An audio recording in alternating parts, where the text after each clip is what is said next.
All right, Chaver on Zoom, everybody hear me all right? Excellent. I'm just going to mute everyone.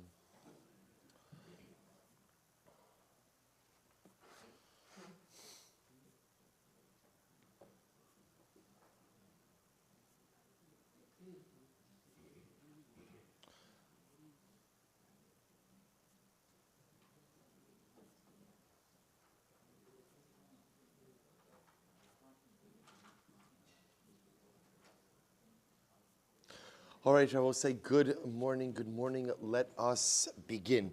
Begin by thanking our sponsors for this morning's shir, to thank our Talmud Torah sponsor for the month of Adar Beis, to thank Leah Sol for dedicating all the Sherman Drushos this month in honor of all those who worked so hard to put together the groundbreaking, to thank our week of learning sponsors, an anonymous sponsor for the Refuah Shleim of Aaron Yosef ben Chana Miriam, and the Zechus of a zivug for Rivka Rachel Bas Batsheva Rina, and to thank Naftali and Bela Lenger for dedicating the week of learning as a zechus for the refuah shleim of Rachel Esther Bas Sarah Fega. Our day of learning sponsors, Mrs. Selma Wolf for the refuah shleim of Tinok Ben Keshet Maya and Keshet Maya Bas Naomi Gabriela. We hope that in the merit of our Talmud Torah, this mother and her baby will both have a complete and enduring refuah. Well, so with that, let us begin. So we have a beautiful daf ahead of us today. Today's daf is daf Tes 9.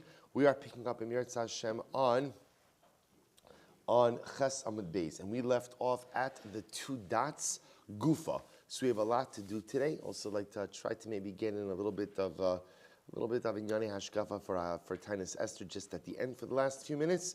So Mir Hashem, let's begin. Gufa. So we are 2, 4, 6, 8, 10, 12, 14, 16, 18 lines up from the bottom.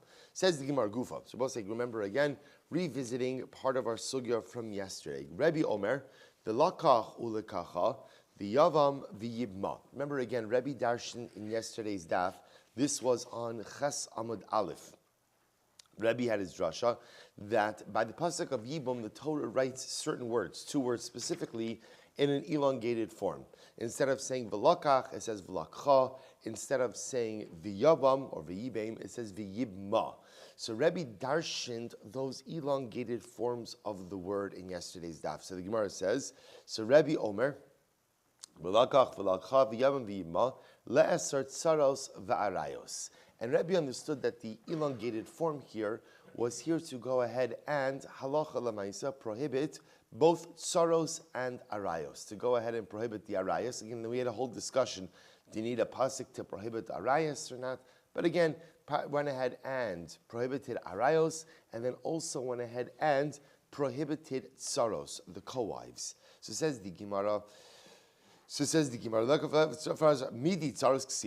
first of all, how do you go ahead and see tsaros in there, right? Does the Torah make any mention of co-wives in that pasuk? That's number one. Va'od tsaros militzrar nafka. Further, we're going to say tsaros are learned out from the word litzrar. And litzrar ultimately means what? Litzrar halacha lamaisa refers to tsaros, tells you that anything that applies to the co-wives applies to the tsaros as well. To which the Gemara says, "Mapikli Rebbe l'chad Rabbi Shimon." To which the Gemara says, Rebbe uses litzrar ultimately again like Rabbi Shimon. Okay, so we'll say that's the drasha we'll see later on. So the Gemara says, "Hachaksiv tzara." What about tzara? Hachaksiv. Sorry. Again, the Gemara says tzara hachaksiv, but still, does the pasuk make any reference to tzara? In other words, how are you darshaning Sarah out of this pasuk? How are you darshaning anything to do with co-wives out of this pasuk? The pasuk makes no reference to co-wives. Hachikam, this is what it means to say. Imkein lemakra v'lakach. If that's the case, that the Torah, hachikam, this is what the pasuk means to say. Also, this is just a drush from yesterday. Imkein lemakra v'lakach. Torah could have just said v'lakach when speaking about the mitzvah of yibum. My v'lakcha. Why does the Torah use an elongated form and say v'lakcha? Kol hecha diika treli kuchin di bay nasif hai sharia v'ilo tarvayo asir. This is a fascinating drasha. So the fact that the Torah writes the elongated form v'lakcha instead of v'lakach, Rebbe darshans as follows: when is yibum possible? When is yibum possible? In a case where there are 2 widows, If you have the ability to marry either of the widows, then halacha l'maisa yibum is possible. And that's the elongated form of velakcha, when you could take, Rebbe's darshaning it essentially to mean when you could take them. So when the brother dies and he has two wives, if you're permitted to marry either of those two women, then yibum is possible. But the moment you are precluded from marrying any one of those women is the moment that what? Yibum becomes prohibited with both of them. That's velakcha, great drasha. V'yibma, what does v'yibma mean? And what says goes back to yesterday's daf. B'makom yibum huda asirat tzara, shelo b'makom yibum shariat tzara. Ultimately, what does v'yibma teach us? That Allah is the only time that the tzara of an erva is going to be asr is when? B'makom mitzvah, in a yibum context. But as we saw in yesterday's daf, the tzara of a yibum is not prohibited shelo b'makom mitzvah. I will say that was a very fine point that we discussed a number of times yesterday. Tzaras erva, the co-wife of an erva, is only prohibited to the man in a situation of mitzvah, yibum, but in a non-mitzvah situation, halacha l'maisa, the co-wife of an erva is not prohibited. So Rebbe will say, this is the drasha of Rebbe. The lakcha, elongated form, teaches me when you could do yibum with either wife, then ultimately again you could do then there is a mitzvah of yibum. But if you're precluded from doing yibum with one of the women, then yibum becomes asr with the other one of the women as well. The yibma, elongated form of the yibma, teaches me the only time tzaras erva, the co-wife of an erva, is problematic is when? B'makom mitzvah. Shelo b'makom mitzvah, meaning in a non-yibum context, the co-wife of an erva is not problematic. Good, Rabbi say, that is the drasha of Rebbe. We'll say, I just want to point out, this secret to success of Yevamos, let me start by saying, I don't know what the secret to success is of Yevamos, right? I will say, but an idea that I would like to put out there, I had a discussion with someone about this yesterday, is on each staff to try to remember the major nekudos, a couple of major points. That's why I try to do the review, right? To try to be more consistent with the review. It's just, so for example, this sheet of Rebbe, this again, this is a point to hold on to because this is going to serve as a launching point for a couple of different pieces of the discussion. Again, it's hard in Yevamos to retain every single thing, especially when learning it daf yomi at the speed we have to go. But Lamais, again, a couple of ikr nekudos. The Gemara goes weiter. V'Rabbanan. So what do the Rabbanan? The Rabbanan who argue with Rebbe, what do they say? V'Rabbanan. Hai v'lakcha my avdilei. What do the Rabbanan do with v'lakcha? Right? What do they do with the prolonged form? So Bailahu l'chid Rabbi Yossi Rabbi Chanina. They use v'lakcha for Rabbi Yossi Chanina. What is it? Rabbi Yossi Rabbi Chanina? V'lakcha. What else is fascinating? Melamed shemegar shebeget umachzira. Supposed to listen to this. The Rabbanan, see, let's be clear. Everyone acknowledges that the Torah is writing these words, v'lakcha and v'yibma, in an elongated form.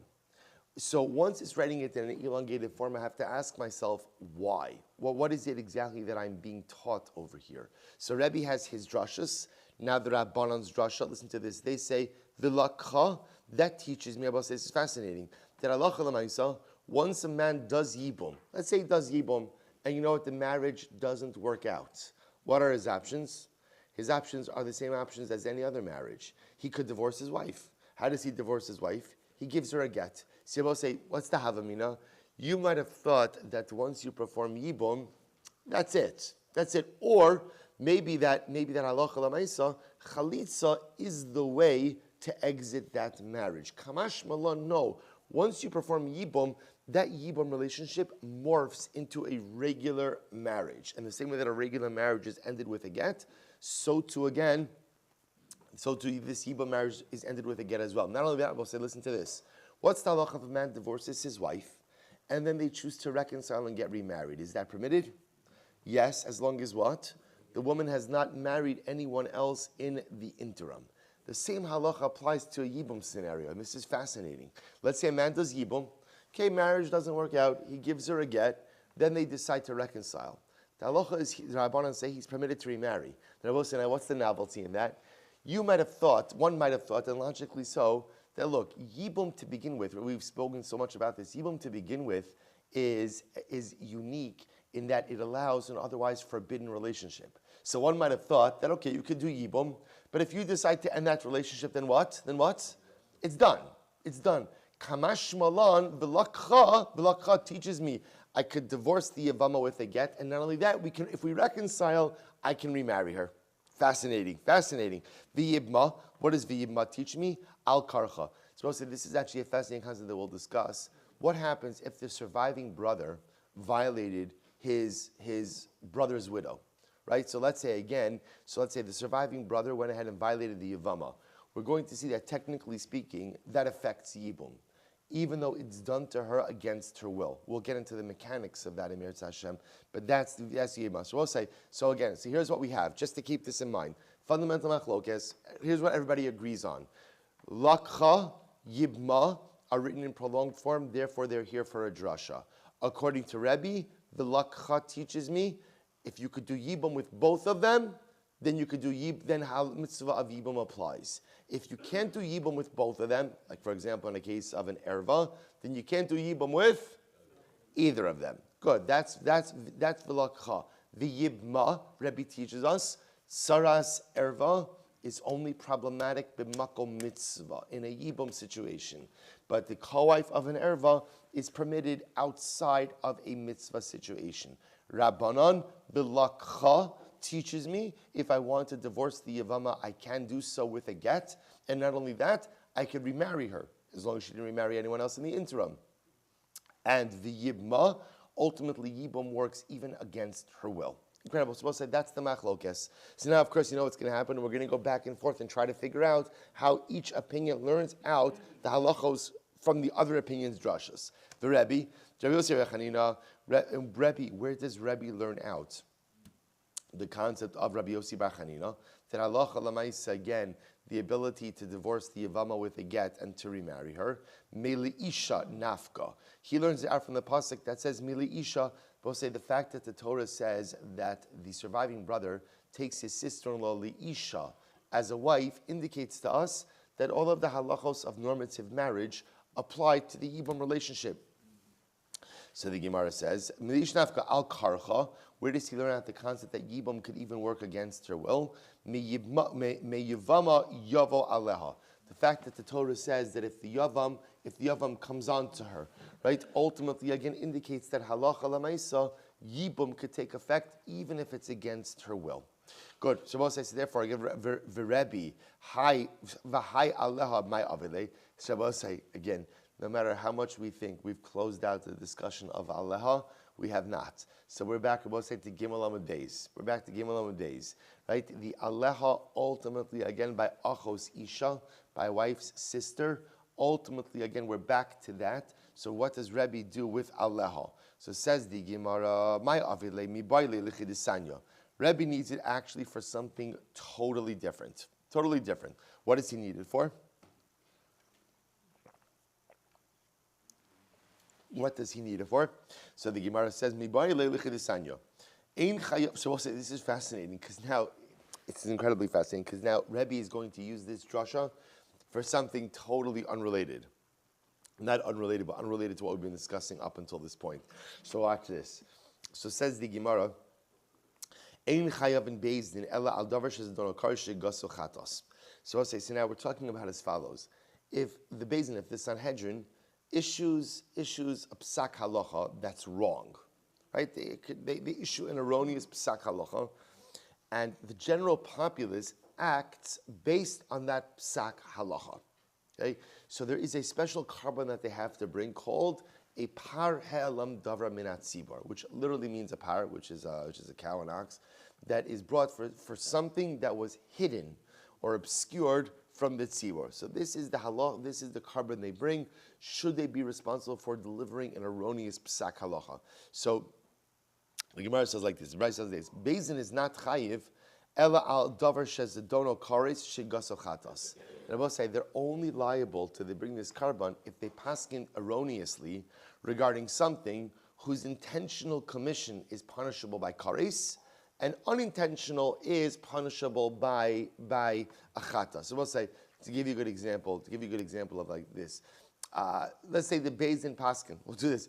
Beis Din paskin that you're allowed to marry your wife's sister, right? You're allowed to eat on Yom Kippur. So these are things that have done intentionally. You're chayiv kares. If done unintentionally, you're chayiv achatos. So if Beis Din issued an erroneous ruling in this type of context, then halacha l'maisa, they have to bring a par halam davar min hatzibor. V'chein hamashiach. So to the Mashiach. I will say, who's the Mashiach? Halavai, we should find out soon. But in this context, this is referring, of course, to the Kohen Mashiach, right? To the Kohen. So the Gemara says, "V'lo." I'm sorry, V'chein Mashiach. Good. So top of test. V'lo ba'avodas kochavim. And when it comes to matters of idolatry, right? Rabbi say. So let's say the Tzibor went ahead and inadvertently worshipped idolatry. So I will say we're going to see that for inadvertent worship of idolatry, if the tzibor, if the congregation did this, they have to bring a par for an olah and a seir, a goat, as a chatos. So it says, so I will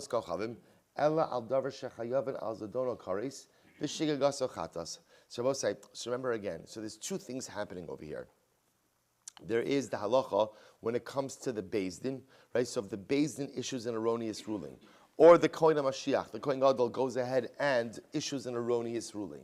If they permit something whose intentional commission is kares and unintentional commission is a chatos, then they have to bring their unique karbanos. Par helam davar min hatzibor, par Kohen Mashiach. Similarly, if the tzibor, the congregation, worships idolatry, and worships in a way where intentional commission would have been kares, and unintentional chatos, in that case, the tzibur will go ahead and bring a par for an olah and the seir for a chatos. Good.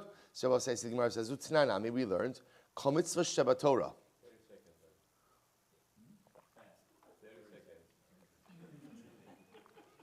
There's a lot of pressure.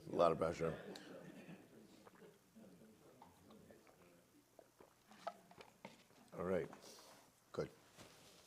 So it says, Utnanami. Kol mitzvah Shabbatorah, shechayav v'nazdono kares, v'al shir gaso chatos. Never ends well when you gulp coffee like that. It's good. So Gemara says like this. Utnanami, we learned, Kol mitzvah Shabbatorah. So we'll say, so therefore again, these are just two different halachic constructs. On one hand, you have again, Kohen Mashiach, right? The Kohen Gadol issues an erroneous ruling.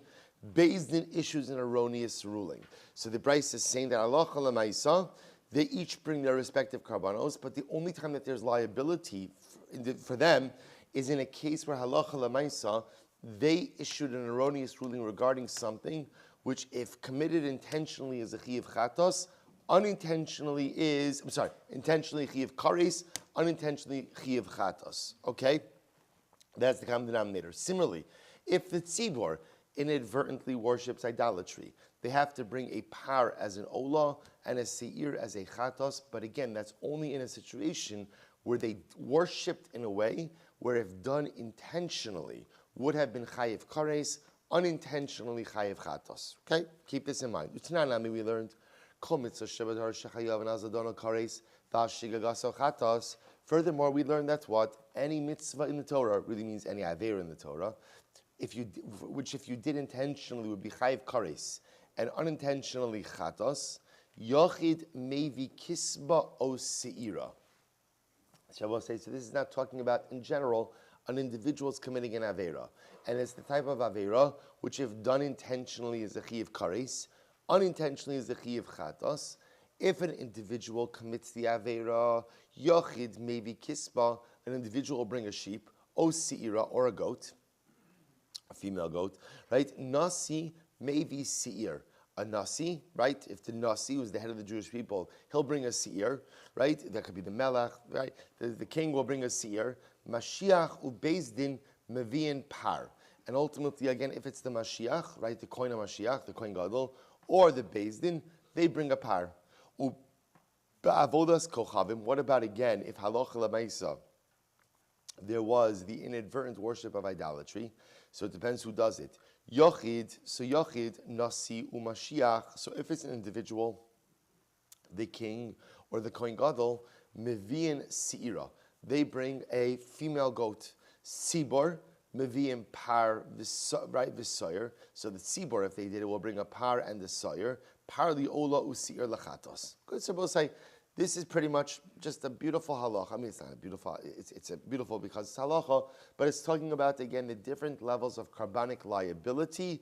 We start out by talking about liability for erroneous rulings, then liability ultimately, again, if the tzibor worships idolatry, and then we transition into, again, personal liability. In the case of the Nasi, the case of the Mashiach, the Kohen Mashiach, the case of a regular Yachid, and the case of a tzibor. To which the Gemara says, fine, minani mili. From where do we know this? Where do we know this?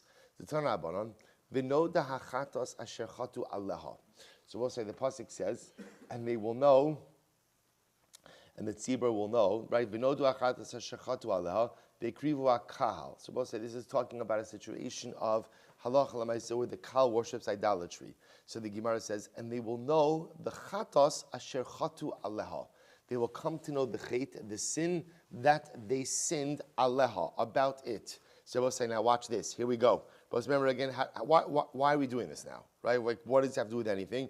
Remember, I will say, we just had an incredible machlokes, Rebbe and the Rabbanon, about how to darshan v'lakcha v'yibma. At the end of that, what did the Gemara say? By the way, Rebbe, what do you do with what? What do you do with what? Aleha. Aleha by achos isha. Here we go. We'll say, so watch this. Rebbe Omer, ne'emar kan aleha. We'll say, it says over here, this is incredible. It says over here, when it comes to inadvertent worship of idolatry, aleha, v'ne'emar lehalon aleha, and it says by achos isha aleha, ma lahalon davar shechayavan al zadono kares al shigagoso chatos, afkan davar shechayavan al zadono kares v'al shigagoso chatos. Wow. Wow. I will say, so listen to this, there's a gzeira shava. There's a gzeira shava, this is wild. There's a gzeira shava, ultimately again, between communal inadvertent worship of idolatry and the prohibition, excuse me, to marry one's wife's sister. Wow. And therefore Rebbe says like this, just like by achos isha, Rebbe will say, what's the halacha? Achos isha, if a person intentionally marries his wife's sister, it's a chiyuv kares, and if he inadvertently has relations with her, then what? Then Allah says it's a chiyuv chatos. Chiyuv chatos. So too Rebbe says, when is the tzibor chayiv, right, to go ahead and bring their karbanos for inadvertent worship of idolatry? When they worshipped in a way that had it been done intentionally, there'd be a chiyuv kares, and unintentionally a chiyuv chatos. Rebbe say, now, in idolatry, how do you make a distinction between that which is chayiv for kares and chat? Look at Rashi. Second Rashi from the top. So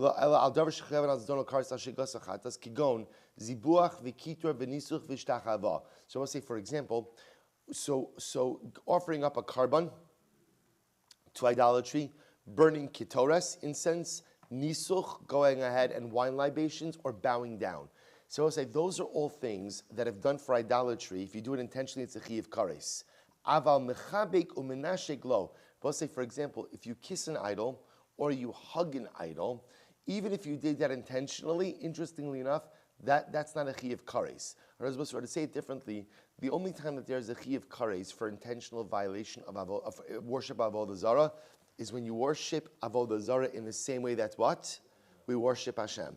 Or you do avodah in the Beis HaMikdash. But if you kiss an idol, even if your intention ultimately is for idolatry, that would not be a chiyuv kares. Fine. So we'll say, so ultimately again, so where does Rebbe know, this is fascinating, where does Rebbe know that halacha l'maisa, the only time that tzibor is chayiv to bring their unique karbanos for communal worship of idolatry is in a case where they worshipped in a way that had it been done intentionally, there would be a chiyuv kares, and unintentionally chiyuv chatos, gzeira shava, aleha, from karbanos to achos isha, to a wife's sister. Just like a wife's sister intentionally chiyuv kares, unintentionally chiyuv chatos, so too by communal worship of avodah zarah. Incredible, incredible. Ashkechan tzibor. So fine. So now you made a gzeira shava to the tzibor. Mashiach min Alan. How do you know about the Kohen Mashiach and about the Kohen Gadol? Says the Gemara, "T'chsev b'Mashiach li ashmas ha'am." Ultimately, again, the Torah says by the Mashiach, it says that the Mashiach is treated like ashmas ha'am. But say ashmas ha'am means like the iniquity of the people. So what do you see from here? Hare Mashiach tzibor.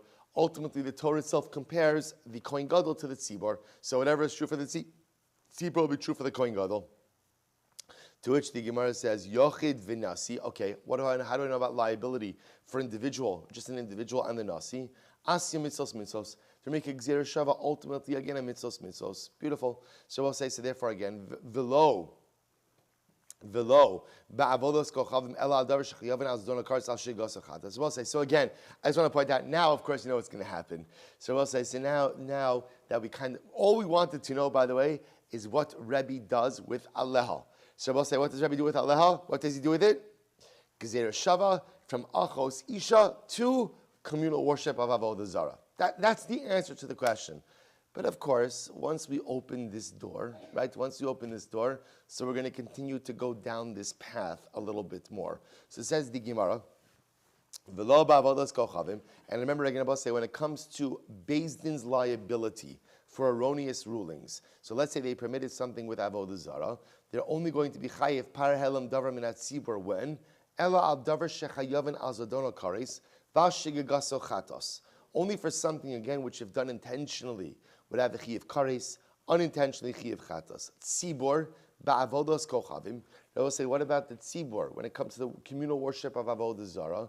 Yalif me'ene ene, gzer shavav ene ene, yochid nasi umashiach. What about the say? So again, we're not gonna delve too much into all of these drashas. The Gemara is just working this all through. Yochid nasi umashiach.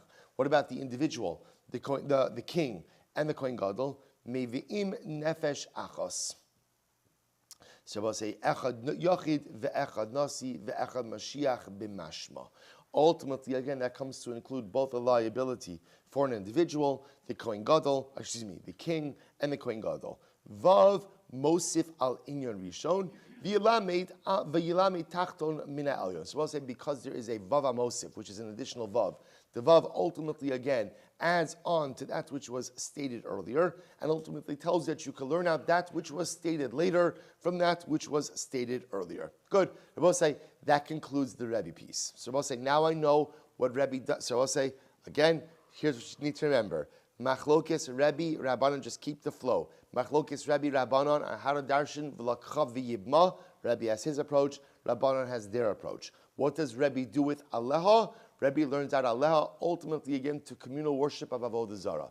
Just like achos isha is a situation where intentional violation kares, unintentional violation chatas. So too, when is the tzibor chayiv their unique karbanos for communal avodah zara worship? When they did something that had it been done intentionally would be a chiyav kares, unintentionally is a chiyav chatos.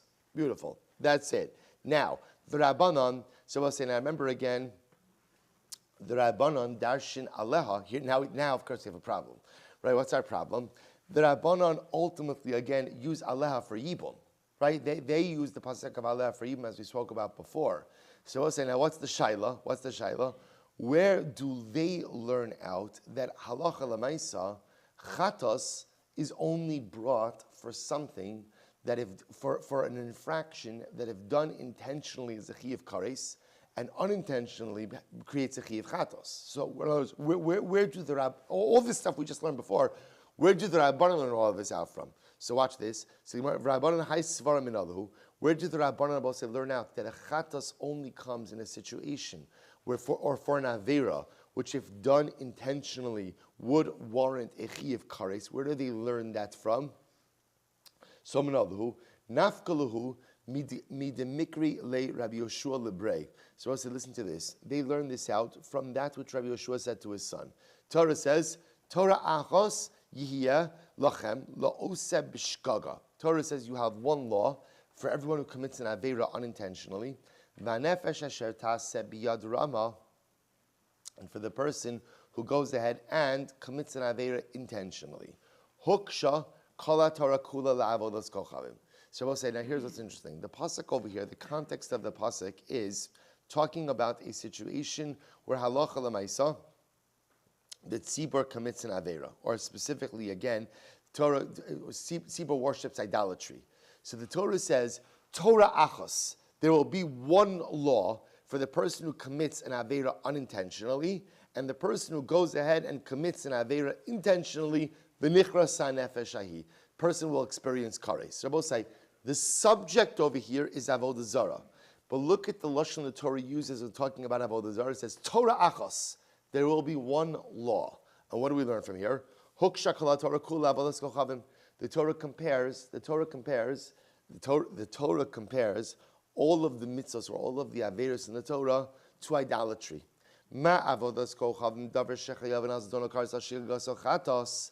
Just like Rabbi said, when it comes to idolatry, you're only chayiv if you do something whose intentional violation will be chayiv kares. If you commit that same act unintentionally, you're chayiv achatos. Af kol davar shechayav as donokars ashir gasochatos. So Rabbi said, this is incredible. The Rabbanan say, Kala Torah Kula is learned out from Avodah Zarah. Just like Avodah Zarah, there's only chatas liability if you do something that whose intentional violation has a chiyuv kares. Then if you do it unintentionally, bring a chatas, that becomes the paradigm for Kala Torah Kula. Anytime I violate an avera, which had I done it intentionally, would have a chiyuv kares, if I do it unintentionally, carries with it a chiyuv chatos. Beautiful. Ashkechon yochid v'nasi u'mashiach. So we'll say that covers an individual, the king and the kohen gadol. Bein avodas kochavim, bein b'shar mitzvos. That right, whether it's idolatry or all other mitzvos. Tzibor ba'avodas kochavim minayin. How do I know what that halacha is when it comes to the tzibor and communal worship of idolatry? Amakra, the pasuk says, vim nefesh. Pasuk says, if nefesh, they will say nefesh covers who? Bepashtos nefesh covers everyone. The yilmot al yon mitachton. And ultimately, again, we can learn out that which was discussed earlier from that which was discussed later. So we can learn out tzibor, which was earlier from that which was discussed later. Elet tzibor b'shar mitzvos minalan. Rather, I will say the shaila is tzibor in general, even outside of idolatry. How do I know that if the tzibor violated an avera, whose intentional commission would be a chiyuv kares, that if they did it unintentionally, they're chayv v'chatos?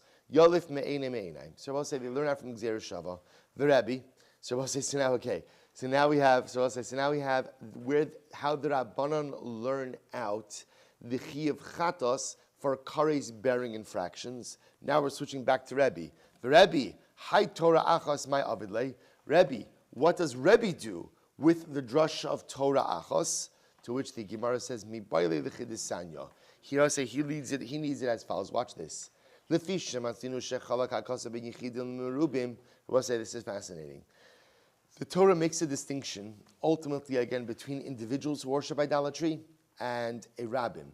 I will say now, what do we call it when a rabbin, when a community worships idolatry? Rashi tells us, Ir Nidachos. That is a city which worshipped idolatry, a condemned city. What's the halacha? Listen to this. Yechidim, so the Gemara says, Yechidim beskila. So I will say Yechidim, when they chas v'shalom worship idolatry intentionally, are put to death by stoning, by skila. Now I will say skila is considered to be the most severe form of execution. So listen to this. So Yechidim beskila, lefichach mamonan palat. I will say because they're executed in the most severe way, their possessions are spared. It's almost as if there's like a balance over here. If you have the most severe form of execution, so the Torah kind of takes it easy on your possessions. Merubim b'sayif, but let's see in Ir Nidachos, if the community goes ahead and worships idolatry, they are put to death by the sword, which is considered to be a more kal form, right? The more lenient form of execution. Ultimately, the fichach mamonan avid. I will say, what do you do with the possessions of an Ir Nidachos? What do you do with it? What do you do with it? You destroy it. You destroy it. Lefichach mamonam avad. Yachal nachlok b'karbonosein. You might have thought that therefore again, because their executions are different, that therefore again, ultimately their kavanah should be different as well. Talmud lomar, Torah achos yelochem. Therefore, we'll say, what does the pasuk say? According to Rebbe, Torah achos, it will be one Torah, one halacha, you bring the same karbanos. Incredible. So we'll say, that's what Rebbe does with Torah achos. So the Rabbanan use Torah achos to teach you the paradigm. What's the paradigm? Anytime you violate a kares bearing avera, ultimately, again, unintentional commission of that same act will yield the chiyuv chatos. Rebbe says, no, it comes to teach me that although the punishments for idolatry are different, depending on who worships, the karbanos are always the same. Maskef Rabbi Chilkiah me'agronya, time of the kasav rachmana Torah achos yelochem. The reason ultimately this is true is because it's Torah achos. Halav hachi Hava mina nachlok. So apparently, according to Rebbe, had the Torah not said Torah achos, you might have thought what? That different people should have different karbanos, or different, like a city on Irani Dachos should have one carbon. An individual should have a different carbon for inadvertent commission. So the Gemara said, well, how would that work? My lesu. So ultimately, again, what should the tzibur bring? Lesu par. So if you would say, ultimately, again, they would bring lesu. Or what should how would you be mechalik in the karbanos? If you say that he brings a par, tzibur b'shar mitzvahs hu demaisu kisba. I'm sorry. So the Gemara says, my leisu par, tzibur b'shar mitzvahs hu demaisu. Remember again, the tzibur brings the par if they go ahead and they inadvertently violate other mitzvos. So the Gemara says, kisba. Maybe you'll say ultimately a female sheep. Yachid b'shar mitzvos hu demaisi. An individual brings a kisba for other infractions. Sayir, maybe it's a goat. Nasi b'shar mitzvos hu demaisi. A nasi brings that by other mitzvos. Par li'ola usir lechatos. Maybe it's a par for an ola nasir lechatos. Tzibur ba'avodas kochavim hu demaisi. A tzibur already brings that for their infractions. The elamai. I will say, what do you have to say? What do they bring? A seira, a female goat. Yachid nami hainu karbano. But that's also the karban of a yachid. So it turns out that anyway, the tzibur is bringing the same thing as a yachid. To which the Gemara says, it's tzrich. I'll tell you why it's needed. Sagadait chamina. I might have thought, hawil v'tzibur bahora maisu pardi ola osir lechatos. Since Rabbi said in a case, ultimately again, where the tzibur received erroneous instruction, they bring, and they act on it, they bring a par for ola and asir lechatos in hunami naisu. Perhaps the individual should also bring that. Therefore, we'll say the Gemara says, ipcha, I'm sorry, in hunami naisu ipcha, perhaps the individual should bring just the opposite. Inami tsarech ve'in lo takana, or I might have thought he has to bring a different carbon, but there is no remedy for him. Kamash mala, no. Kamash one that halacha lamaisa, the tzibur actually brings the same carbon as the yachid. Good.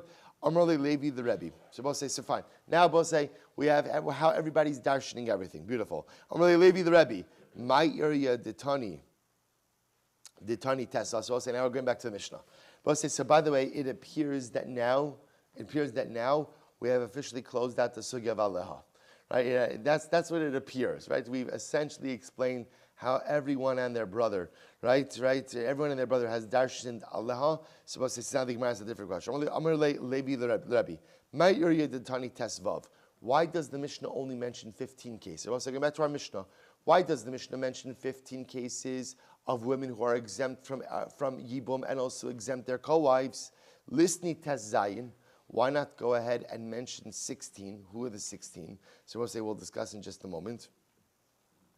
So the Gemara says, Amalei kimudumali she'in moach bekad kado.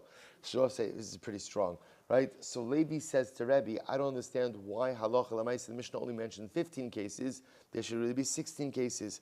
To which Rebbe says, it appears that you have no brain in your head. Okay? Which means, the Gemara says, my daitech, why, what are you assuming should be the 16th case?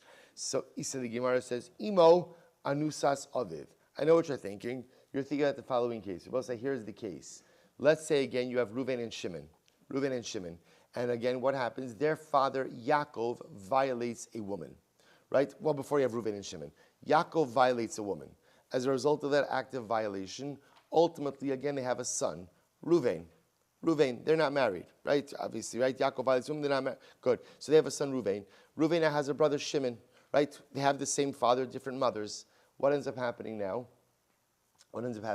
Shimon marries the woman who his father violated. Anusas aviv. Right now, both say, we already went through this sugya, and we explained that halacha l'maisa, we paskin, you're not allowed to marry your father's wife, but you can marry a woman who was violated by your father. So now both say, so Shimon marries the woman violated by his father, who also happens to be what? His brother's mother. Hanukkah parties are very interesting. I just want to point out, right? Who also happens to be his brother's mother, right? So Shimon marries the woman violated by his father, right? Who also happens to be Reuven's mother. Now, what happens? Shimon passes away without children. Remember again, the mitzvah of Yevamos has nothing to do with whether or not the woman has children, right? Obviously, in this case, the woman, right, the widow has children, right? Her son's name is Reuven.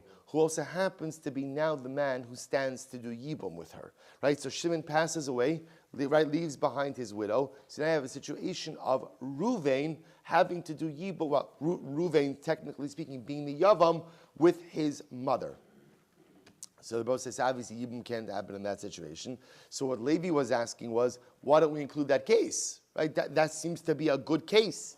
To which the Gemara says, Anusas, so, my detech imo anusas aviv, imo anusas aviv plukted Rabbi Yehuda v'Rabbanan. Supposed to listen to this very quickly. So ultimately, again, the case of anusas of Rabbi is actually a machlokes case. It's a machlokes case. And ultimately, Rabbi say, and this has to do again, we'll just call it for now, it's a machlokes case. Ubeplukta lo kamairi. Rabbi say, the Mishnah does not include any cases subject to machlokes.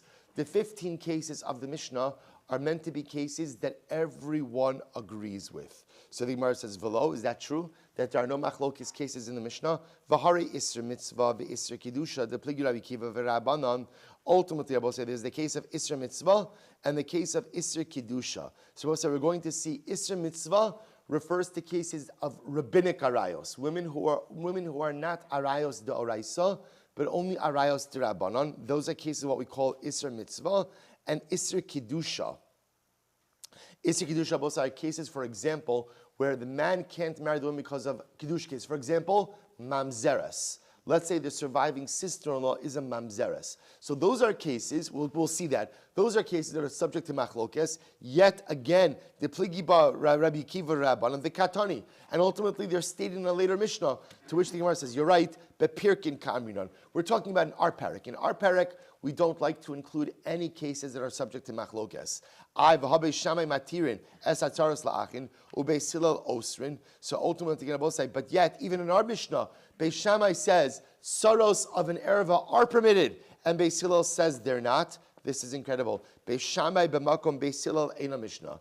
I will say when Beis Shammai disagrees with Beis Hillel, it's like there's not even a machlokes. I will say this is very strong. First you've got Rebbe. You've got Rebbe saying to Levi, you don't even have a brain in your head, which we have to discuss, right? We have ultimately again the Gemara saying when there's machlokes Beis Shammai and Beis Hillel, it's as if Beis Shammai doesn't even exist.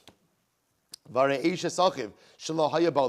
will say, what about the case of the brother who was never alive at the same time as his now deceased brother? I will say, remember again, that's the case of Reuven, Shimon, and Levi. Reuven passes away, leaves right without children, right? And then what happens after Reuven passes away? A third brother is born, Levi. That case, Amud Beis, the pligi Rabbi Shimon v'Rabbanon. That's the case of Moshe Machlokes Rishon Rabbanon. Vikatani. Binola, Vikatani, and I will say ultimately again that's included in the Mishnah. So you see, the Mishnah does include machlokes cases, to which the Gemara says Binola ulabasof yibim lo pligi Rabbi Shimon. Ultimately, again, I will say, in the case of Nola ulabasof Yabam, in the case of where Levi was born before Shimon did Yibum, ultimately, again, there's no machlokes in that case, and that's the case of the Mishnah. Abi Arboshia says Rabbi Shimon did disagree even in that first case. Ha'isose Raboshia v'Savai Raboshia v'Hamar Rabbi Yehuda Amarav v'Cheintani Rabbi Chia. So I will say, listen to this. Rabbi Chia espouses a principle over here, and I will say, what's the principle of Rabbi Chia? I will say, I'm just going to read this quickly. I will say, just because it's already 6:30, so I'm going to spend one more minute on this. I will say, I'm just going to tell you what we're going to do with this Gemara. This Gemara, which appears on Chaf Vav 26, opens up a whole new discussion with a whole bunch of complicated cases. We are not going to delve into the cases over here. We're going to delve into the cases when we get to Chaf Vav, but I just want to we're going to go through this Gemara right now. We're going to do this at times in Yevamos. There are times we're just going to accept the fact that we're not going to delve head first into the case because we're going to come to them later. One of these situations. I will say quickly. Rabbi Chia says in all of these cases, I apply the following principle. Ha'asur lazeh, mutaris lazeh. That which is asr, or she which is asr to this brother, could be permitted to a different brother. V'asur lazeh, mutaris lazeh. And one who is asr to this brother could be mutar to this brother. V'achos shehi yevimta, choletzes omis yavemes. And ultimately, again, a sister who is also a yevama does chalitza and does not go ahead and do yibum. What is this talking about? Rabbi Yehuda metargem mechamosa ve'elach. Rabbi Yehuda says this principle only applies to the cases of mother-in-law and on in our Mishnah. Aval shisa babi dereisha lo, but for the first 6 cases of the Mishnah, it does not apply. My timer, what's the reason? Kevan debito ba'onsin mishkachas la, benisuin lo mishkachas la, benisuin kamari ba'onsin lo kamari. Because ultimately he will say the Mishnah is only applying to cases of marriage, not to cases that are a result of violation. Va'abai metargim, Abai says, Abai explains, af bito me'anasuso. Abai says the principle could even apply to a daughter who's a result of a violation. Kevan dashkuchi mishkachas la, ibaya minanusin, ibaya minanusin tihavi, ibaya minanisuin tihavi. Because he holds that the Mishnah's cases can be both cases of marital law as well as cases where the woman was violated. Aval ishes achiv shloya ba'olamo lo. But in a case ultimately again of a brother who was not born at the same time as his now deceased brother, doesn't apply. My taima. Since that case is subject to machlokas, ultimately again we do not go ahead and include it. Rav Safra says it can even apply to a case of a brother who was not born at the time of his now deceased brother. And that can come up in the case of 6 brothers. They both say another case that we are not getting into right now. And ultimately again this goes according to Rabbi Shimon, top of Yud. We're really covering good ground today. V'simanich, meis nolad v'yavam, meis nolad v'yavam. The way to remember this ultimately again is it only works in a case of where the brother passed away, then ultimately again the new brother was born, then yibum occurred. Ella l'Rebbe hani klal lesle. Rather, I both say the bottom line is according to Rebbe, the klal as espoused by Rabbi Chia, the third line down from Tesamud Beis, does not apply. I will say, just to kind of bring that together, my apologies for the speed at the end of Amud Beis, I will say is again, we're going to see all of these Gemaras. These Gemaras actually, they don't belong here. They belong on Chaf Vav. The Gemara is quoting them in totally secondary fashion. We'll see them on Chaf Vav. I will say again, the parts to remember, I'll record the Chazara today, but just so you understand how we got to this last part, I will say all we were just trying to figure out is why the Mishnah only includes 15 cases. Why doesn't it include the 16th case? So ultimately, again, the case of Anusas Aviv, to which the Gemara wanted to say, essentially the bottom line is, we're only including cases in the Mishnah that are not subject to dispute. Everyone agrees on the 15 cases here. The dispute cases will, Amir Hashem, come about a little bit later on. I will say, Shkoyach.